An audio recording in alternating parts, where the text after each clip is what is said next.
Hi my friend, in this video we're going to be making laid-back tech house drums inspired by Deltech's song, I Don't Need That. And we're going to find out if we can do this in under 30 minutes by using the 80-20 rule of tech house drum production. What you're listening to right now is the song we'll be working on.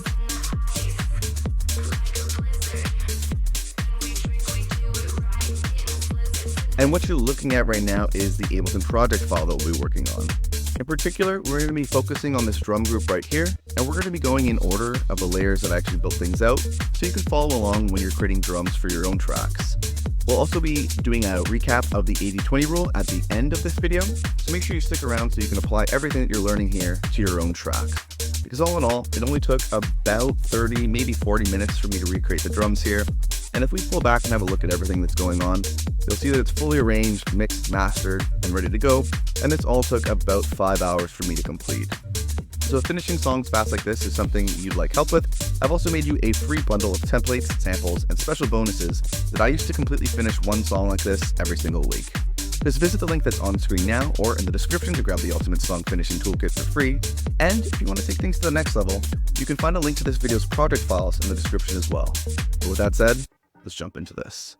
Alright. So when it comes to the drums for this one, as usual, what I like to do is throw in the reference track. So on this track right here, I have Deltech's song, I Don't Need That. I've turned it off on the track level and then set up so on my keyboard, when I press the S key, I can flick back and forth. And this is useful so that you can use this to reference your track as you're building it out. So what I have here is, first I usually will start off with the kick at this point. So let's take a look and listen to this. Let's kind of look at the pattern. And so the main thing you'll notice here is that it's just a center 4 on the floor, but there's this like little, on the third beat, this little extra bit.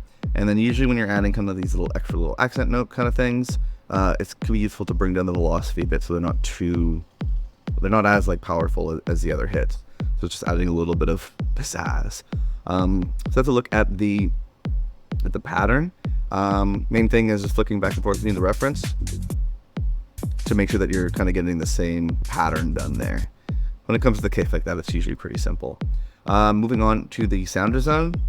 So what I have here is a kick from Rocket Powered Sound, the Lie EDM kick. And the way that I found this was over here. I found a section of the song, like the Deltech tune, where the kick was just playing, and then consolidated it. And then that way what you can do is press show in browser like this.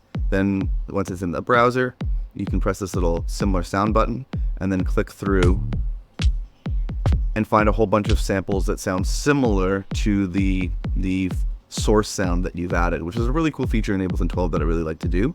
This way you can take the samples from the song that you want to emulate or reference and then find something that's similar. So you're not stealing it from the actual track, so it's like a bit higher quality, and it's not the exact sound, so it's a bit more ethical and I guess unique sounding too. So I ended up with this sound here. In terms of the processing, I usually don't do too much to the kick. So what we have here is this drum bus. So let me turn it off and on. It adds a little bit of like weight to it. This is without. And this is with. Main thing is what I like about this drum bus that's kind of cool. You can add a bit of saturation, which is nice. But it's this boom thing that I really like. So you can set the frequency to be in the same key. It doesn't have to be the same like root note of the scale that you're working in, but in the same key is useful. And then you can adjust the boom and then adjust the decay to create like that nice full body. And you can also use this damp feature. So with this damp all the way up, it's a bit clickier and maybe not as nice. So it's a nice way to remove some of the high end in your kick so that it blends nicely. If we listen to the reference, it does have a bit more of that rounder sound, I would say. Then, main thing other than that is flicking back and forth like this. Really paying attention to the volumes. When you get the volumes right, that's really one of that 80-20 rule right there. Get the right patterns, get the right sounds, get the right volumes, and then you don't have to do too much crazy like processing or anything like that. Because other than that, all I have is an EQ8 here, and I'm just using it as like an arrangement trick to remove some of the lows. Like I think it might happen right here. If you watch the EQ8 here, it just momentarily drops the lows out as like a little way to add some tension and release as a micro transition. Moving on, the next element that I added were the closed hi-hats. So let's take a look and listen to that.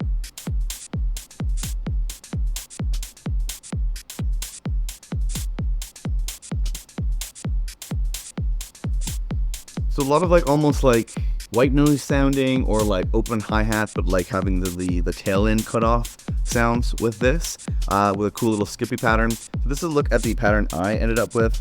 If you have a look at it, it looks a little bit maybe complex, but usually this is how I go about things. First thing I have is like this first layer here. So it's just like the open hi-hat, closed hi-hat, like standard pattern in this kind of stuff where it's on the offbeat. So I'll start that off, and then I'll add in all this extra skippy notes in a couple of different ways. So how I ended up with this pattern was just flicking back and forth, really listening to just the closed hats. It's got that like shuffly, swingy little feel. So I basically just flipped back and forth between the reference and this, trying to get those sounds right. Another thing that I did kind of do with this one too, is if you like go to a spot in the song where the drums are, you can kind of like zoom in and like you can see where the transients are here to get a rough idea of where like the hits are, and then kind of compare here to like here, and like you can kind of use the waveform a little bit to help you out. I did that a little bit in this one as well. Then in terms of the sound design, what I did was I did that similar sound feature. So I found a point in the song, I believe maybe it was, I think this was the kick that I found, and over here was the hat. And I found a little bit where just one of the hats was playing, consolidated it, showed it in browser, and then found a bunch of different samples that were similar to it. I ended up with this CH Sleaze sample. And then what I also did was I just grabbed a bit of like the Deltech. I don't need it. I don't need that sound. So if I just pause this, you have a listen. Over here. So that I just grabbed right from the track. This I also grabbed from the track. And then what I did was like this here was using the similar sound feature. So the idea that I like to do is like if you grab stuff directly from like the reference track, it's still nice to do the similar sound feature so that you can find something in your library that's a one shot that's like maybe higher quality that you could use to layer up against the thing that you've snatched from the reference track. So that's what I kind of did there. And then one thing that I like to do here is switch up the different sounds that are playing and have like the velocities playing at different amounts too. These are just ways to kind of make things a little bit more human, a little bit more interesting too. And I think what I might have been doing, let's take a look.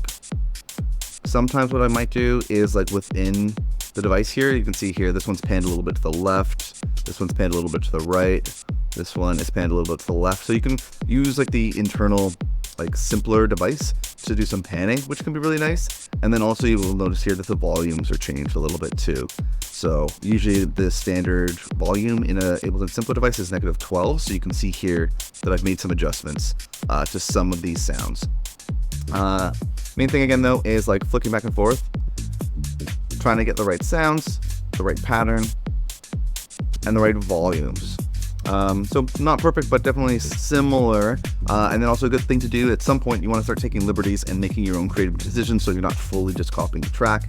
But then other than that, in terms of the processing here, I did throw the transient little device that I have here, which is just this free Killer transient shaper. Use it to like tighten up sounds. Or in this instance, I use it to bring up the sustain quite a bit so that it's making this hat sound, this closed hat sound a little bit more like an open hat by increasing the sustain on it. That was just one thing I did. I don't think I added much processing to any other of these hi-hat devices. And then on the entire hi-hat group here, just using the standard channel strip that I usually have. So we're just removing a bunch of the lows so that it's kind of keeping that high. I think in this track, when I was hearing it does sound like they're a little bit higher. No, I think it's still pretty full-bodied hi-hats. But the main idea that you want to do here is remove some of the lows so that it's not interfering with like the kick and the bass or anything like that. Hi-hats are usually higher frequency sounds, so you don't need as much of the low end, so it's nice to remove it there. And then I'm using a little bit of Ableton saturation here, which is the Ableton saturator. As you can see here, I've just mapped the main knob to a Ableton rack so that it's easier to use. You'll see I do that quite a bit. And this is just kind of making the sound a bit fuller and also making it so that there's a little bit like kind of grit and like character added to the hats as well. Kind of brings them out a little bit. The next element that I added was the snare, so let's have a look and listen to that.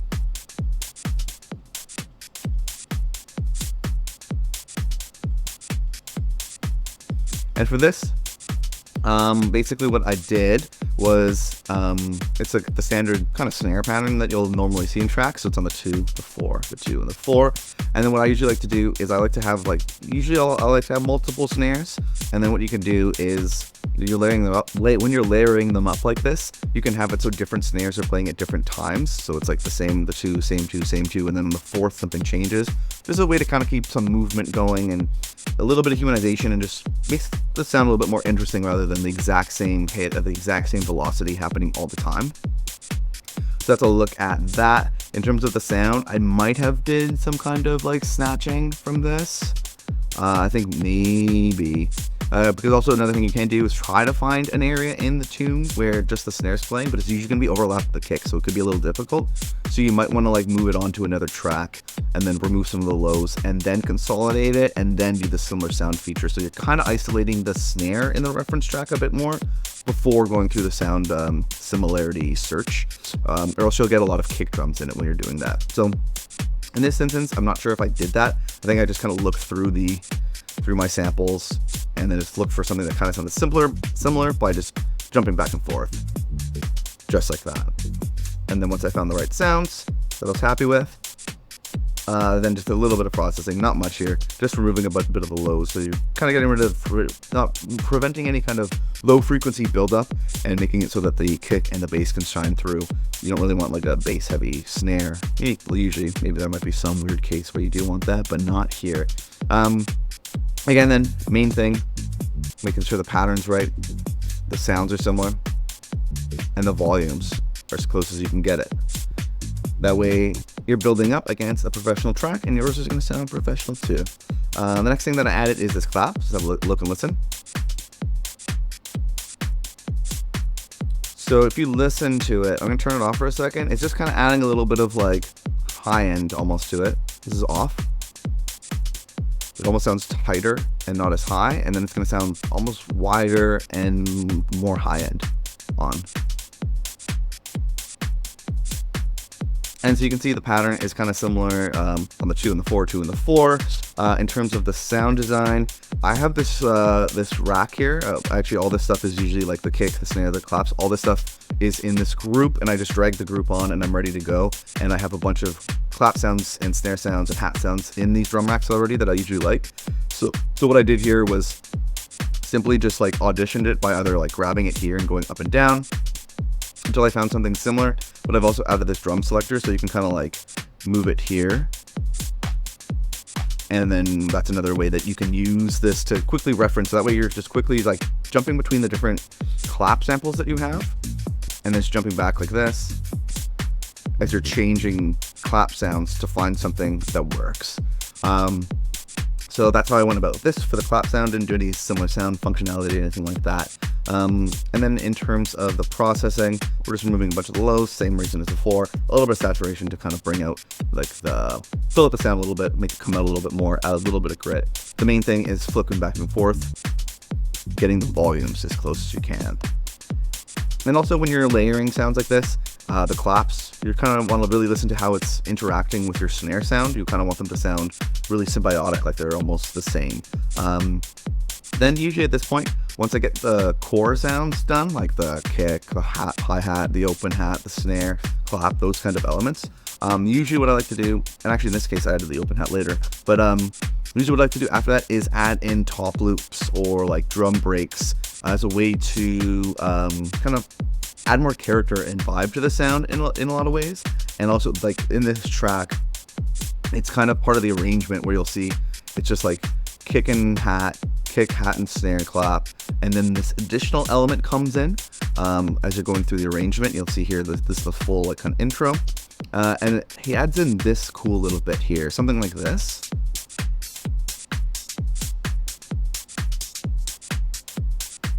Let me solo it for you. And then let's listen to the reference.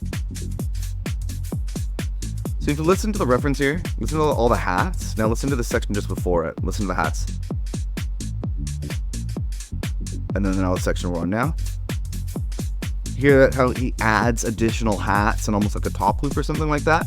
That's exactly what I was kind of trying to emulate here. So I did this just by looking up like, I think it was like drum loop or house drum loop or something like that on Splice. Just kind of like looked around until I found something that was mostly just very skippy, hi-hatty with like little open hats happening and all that kind of stuff. Cool way to add like extra energy to the track.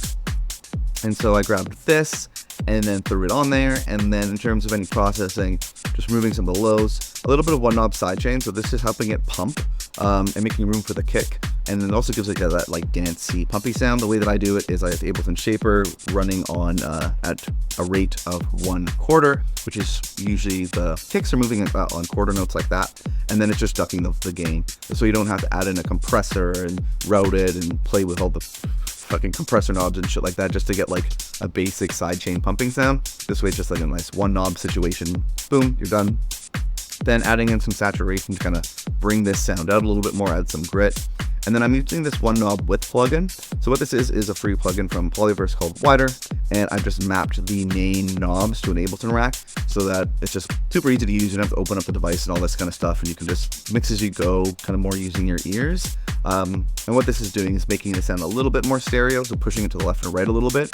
And then this way, it's making space for all these elements that we have like center pan. So like some of the hats, the kick is center, some of the snares and stuff like that. And this way it's creating more stereo space, but also making room for the other core elements that we have more centered.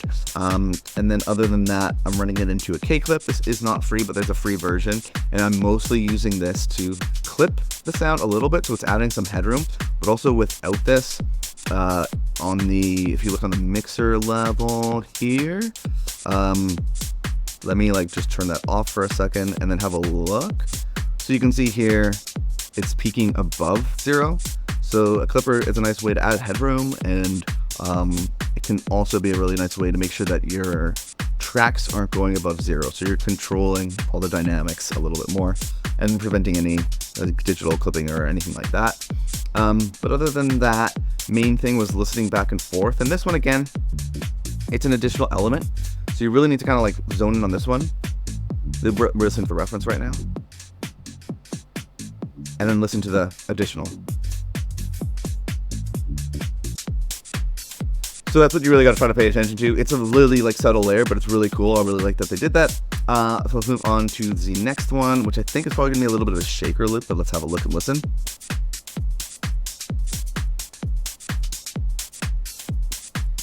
And let's solo it a bit.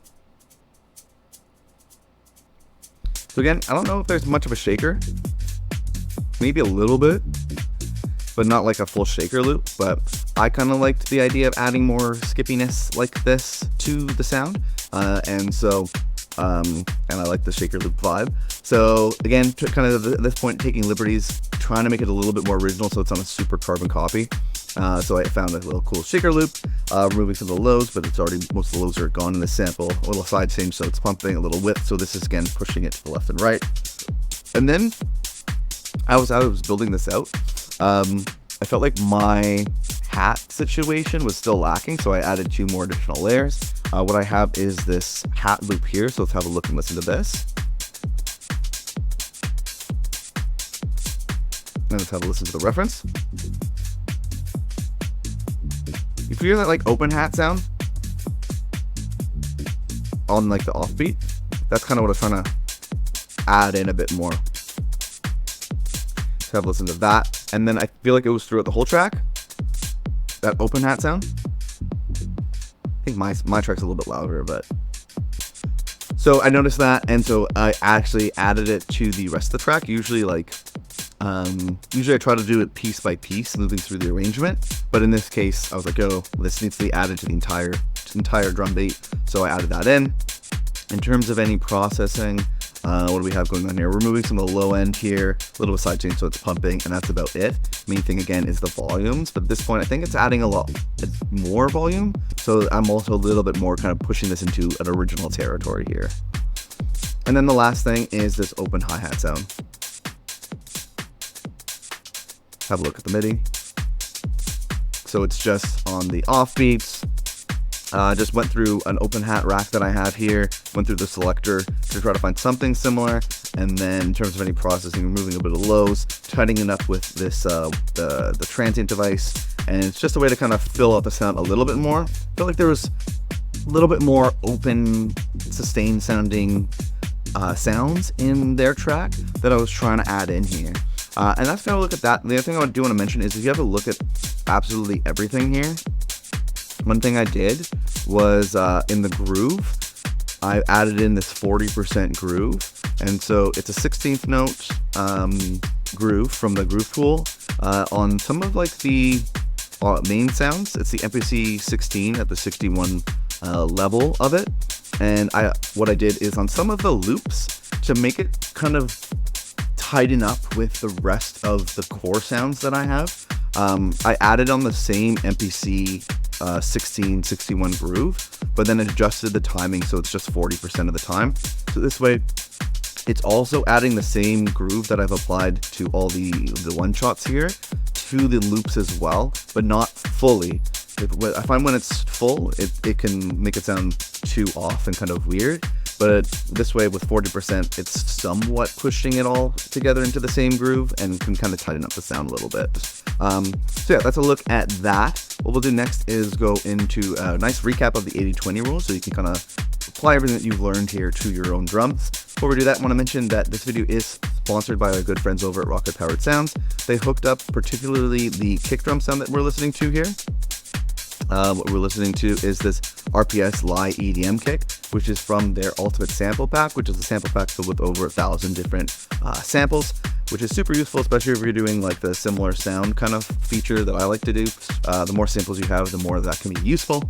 So if you want to check that out, you can get 30% off by using the link in the description or on screen now, and the code ULTIMATEBESTFRIENDS, which will get you 30% off. So big thanks to them for hooking up the community here.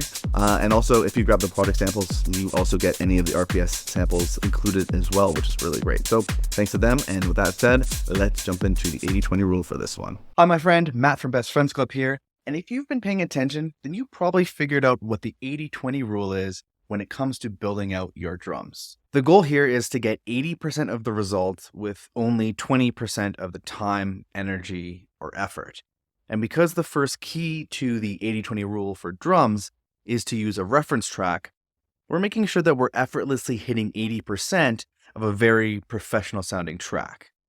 In particular, we focus on nailing the pattern, sound selection, and the volume compared to the reference track so that we keep things fast and focused as we're building out our drums. The second key of the 80-20 rule here is to mix as you go in an extremely streamlined way by only focusing on the volume as well as a simple repeatable channel strip for each track that we're adding to our drums. The third and final key is to repurpose your old project files and to build up a suite of powerful templates, Ableton racks, and one knob effects that you've personalized and curated over time. If you'd like to get a head start by downloading all the racks, templates, and all the files that you've seen me use in the Ableton project file for this video, or if you'd just like to take a closer look at any of the techniques or tracks you saw me work on in this video at your own pace, you can find a link to this video's project files on screen now and at the second link that's in the YouTube description. I'm recreating a different song from the Beatport top charts every single week and making the project files available to anyone who wants them. You'll also get access to a private Discord where you can ask me and the community questions, as well as share tracks for feedback. If you or your music are not quite ready for a shot in the arm like that, I've also made you a completely free bundle of templates, samples, and special bonuses that have helped me figure out how to completely finish one new song each and every single week. And you can grab that free Ultimate Song Finishing Toolkit by visiting the first link that's in the YouTube description here. However, if you just feel like staying on YouTube for now, that's totally fine. Save that link for later. And check out this playlist of videos where I remake drums from other songs from the Beatport top charts. Or if you want to take what you've learned in this video to the next level, definitely check out this video right here.